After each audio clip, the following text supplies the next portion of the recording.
వక్ఫ్ చట్టానికి సంబంధించి కీలకమైనటువంటి అంశం నడుస్తుంది. ఏదైతే ప్రస్తుత ప్రపంచ ఇది ఆర్ఎస్ఎస్ లేదా వాళ్ళ అనుకూల వర్గం ఒక అప్పీల్ చేస్తుంది, ప్రతి ఒక్క ప్రజలు స్పందించండి. ఎందుకంటే జకీర్ నాయక్ లాంటి వాళ్ళు స్పందించి ముస్లింలందరినీ పోలరైజ్ చేస్తున్నప్పుడు ఇప్పుడు జరుగుతున్న వక్ఫ్ చట్టం వలన భారతదేశం మొత్తం మీద నష్టపోతున్నది ఆస్తులు. హిందువులు చివరికి ఓళ్ళనే హిందూ ఆలయాల భూములు కూడా వక్ఫ్దని రాసేస్తున్నటువంటి రోజుల్లో ఆ చట్టంకు ఉన్నటువంటి లోపాన్ని గురించి కంప్లైంట్ చేయండి అని చెప్పి ఒక పాయింట్ రైజ్ చేస్తున్నారు. ప్రస్తుత ప్రపంచంలో అత్యంత శక్తివంత వ్యవస్థగా చెప్పుకోబడేది ఐక్యరాజ్య సమితి ఆధ్వర్యంలోని భద్రతా మండలి. దానిలో ఉన్న దేశాలకు ఉన్న విశిష్ట అధికారం వీటో పవర్. భద్రతా మండలి ఏ నిర్ణయం ప్రకటించాలన్నా దానిలోని అన్ని దేశాలు అంగీకరించాల్సిందే. ఏ ఒక్క దేశమైనా నో అంటే మిగిలిన దేశాలు దానికి కట్టుబడి ఉండాల్సిందే. అంటే మెజారిటీతో సంబంధం లేదని, అది దాని పవర్. దాదాపు ఇంతటి పవర్ను పోలిన వ్యవస్థ మన దేశంలోనే ఉంది, అది వక్ఫ్ బోర్డు. ముస్లింల కోసం మతం పేరుతో దేశాన్ని నెట్ట నిలువున చీల్చి ఇచ్చిన భారత రాజ్యాంగంలోని ఆర్టికల్ 30 ప్రకారం భారతీయ ముస్లింల సాధికారత కోసం వక్ఫ్ బోర్డు స్థాపించబడింది. 1995 నాటి వక్ఫ్ చట్టం దీనికి మరిన్ని అధికారాలు ఇచ్చింది. ఈ చట్టాల ప్రకారం ఏదైనా ఒక ఆస్తి తనది అని వక్ఫ్ బోర్డు ప్రకటిస్తే పూర్తి స్థాయి సుప్రీంకోర్టు ధర్మాసనం దానికి వ్యతిరేకంగా తీర్పిస్తే తప్ప ఇక అది వక్ఫ్దే. మున్సిఫ్ జిల్లా కోర్టులో కేసు వేయడానికి చట్టం అంగీకరించదు. ఎవరికైనా వక్ఫ్ బోర్డు ప్రకటనపై అభ్యంతరం ఉంటే వారు దాని ముందు హాజరై తమ అభ్యంతరాలను చెప్పుకోవాలి.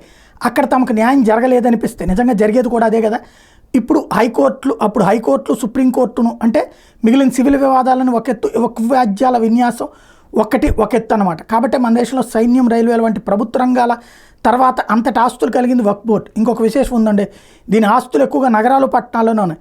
మన దేశంలో కోట్లాది కేసులు కోర్టులో మగ్గిపోతూ న్యాయానికి అన్యాయం జరుగుతున్న కాలంలో ఎంతమంది సుప్రీంకోర్టులో చివరి వరకు పోరాడగలరు? అందులో వక్ఫ్ బోర్డు వంటి ఒక బలమైన వ్యూహాత్మక వ్యవస్థతో ఒక వ్యక్తో కుటుంబమో పోరాడడం సాధ్యమయ్యే పనేనా? కాబట్టి వక్ఫ్ బోర్డుని పని నల్లేరు మీద బండి నడకలా నిబ్బరంగా సాగుతుంది. 2009కి కె రెహమాన్ ఖాన్ నేతృత్వంలో జాయింట్ పార్లమెంటరీ కమిటీ నివేదిక ప్రకారం అప్పటికి దాదాపు 4 లక్షల రిజిస్టర్డ్ ఆస్తులు మరియు దాదాపు 6 లక్షల ఎకరాల భూమిని వక్ఫ్ బోర్డు కలిగి ఉంది. ఇప్పుడు అది అధికారికంగా 8.7 లక్షల రిజిస్టర్డ్ ఆస్తులతో 9.4 లక్షల ఎకరాల భూమికి చేరుకుంది. ఇంకా కొద్ది సంవత్సరాలు గడిస్తే చాలు దేశం యావత్తు వక్ఫ్ బోర్డు స్వాధీనం అయిపోతుంది.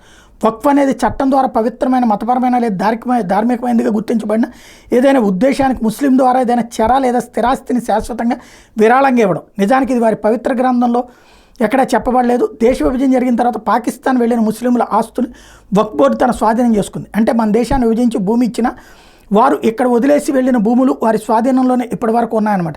మరి అంత భయపడాల్సిన పని లేదని భరోసాగా ఉన్నవారు ఒక్కసారి వక్ఫ్ బోర్డు చేసిన కొన్ని విన్యాసాలు చూడండి. ఇన్నాళ్ళు తాజ్మహల్ భారతదేశాన్ని ప్రేమకు చిహ్నమని మురిసిపోయే మేధావులు ఎవరైనా ఉంటే తక్షణ ఆ భ్రాంతిలోంచి బయటికి రండి.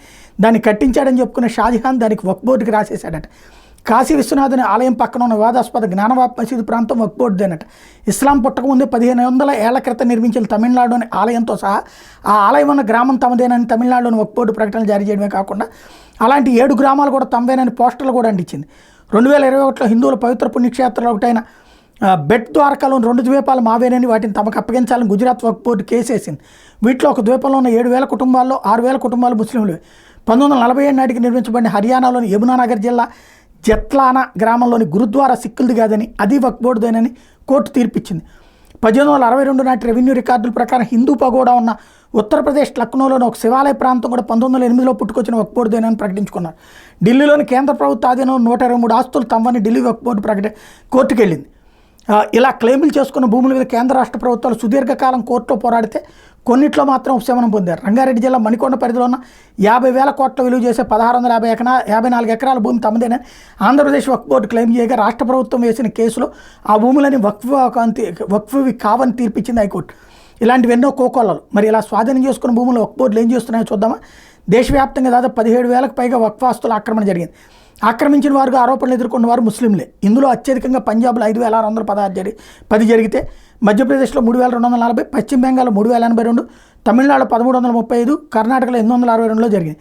33,741 నమోదిత ఆస్తులతో కర్ణాటక వక్ఫ్ బోర్డుకి 410 లక్షల కోట్ల రూపాయల విలువైన 54,000 ఎకరాలు ఉంటాయి. అందులో గుల్బర్గా, బెంగళూరు అర్బన్, బెంగళూరు రూరల్, రామనగరం మరియు కొప్పల్ వంటి చాలా ఖరీదైన ప్రాంతాల్లోని భూములు రాజకీయ నాయకులతో కలిసి వక్ఫ్ బోర్డు అన్యాక్రాంతం చేసింది. అంతేకాదు ముస్లింల్లో ఉన్న అట్టడుగు తెగలైనటువంటి పసమంద అహ్మదీయులకి కనీస సౌకర్యం కల్పించడం లేదు. ఈ వక్ఫ్ భూములు వారికి ఏ విధంగానూ ఉపయోగపడడం లేదు. ఇలా రాజ్యాంగానికి అతీతంగా ఆవిష్కరించబడ్డ ఈ వక్ఫ్ బోర్డు చేస్తున్న దురాఘాతాలకు చెక్ పెట్టడానికి ప్రధానమంత్రి నరేంద్ర మోడీ నాయకత్వంలోని కేంద్ర ప్రభుత్వం ఈ చట్టానికి దాదాపు 40 సవరణలతో కూడిన చట్టాన్ని లోక్సభలో ప్రవేశపెట్టింది. ఆమోదం పొందేటట్టు సంఖ్యాబలం ఉన్న ప్రతిపక్షాలు వినతిని అంగీకరిస్తూ దీన్ని జాయింట్ పార్లమెంటరీ కమిటీకి పంపారు. తదుపరి జరగబోయే పార్లమెంట్ సమావేశాల మొదటి వారం చివరిలోపు ఈ కమిటీ తన నివేదికను ప్రభుత్వానికి అందించాల్సి ఉంది. ఇప్పటికే కమిటీ తన పని మొదలుపెట్టింది. అందులో భాగంగా మన నుండి అంటే ప్రజల నుండి కూడా అభిప్రాయ సేకరణ చేపట్టింది. మన అభిప్రాయాలు ఈ నెల సెప్టెంబర్ 2024 10వ తారీఖు లోపు కమిటీకి పంపించాల్సి ఉంది. అంటే ఇవాళ లోపు పంపించాలి. మన అభిప్రాయాలు హిందీ లేక ఇంగ్లీష్లో పంపాల్సి ఉంటుంది. పోస్ట్ ద్వారా, మెయిల్ ద్వారా, ఫ్యాక్స్ ద్వారా మనం పంపించవచ్చు. చిరునామా, మెయిల్ అడ్రస్, ఫ్యాక్స్ నెంబర్లను ఇక్కడ పొందుపరుస్తున్నారు. ప్రతి ఒక్కరూ ఈ వక్ఫ్ సవరణ చట్టానికి మన ఆమోదం తెలియజేద్దాం, మన భూములని మనం కాపాడదాం, మన భావితరాలు చట్టబద్ధమైన అత్యుత్తమ జీవనాన్ని అందిద్దామంటూ ఇందులో joint secretary JM, Lok Sabha secretariat, room number 440, parliament house annexe, New Delhi 110001, fax 011-230-17709, email jpcwaqf-iss@sansad.nic.in. ఇది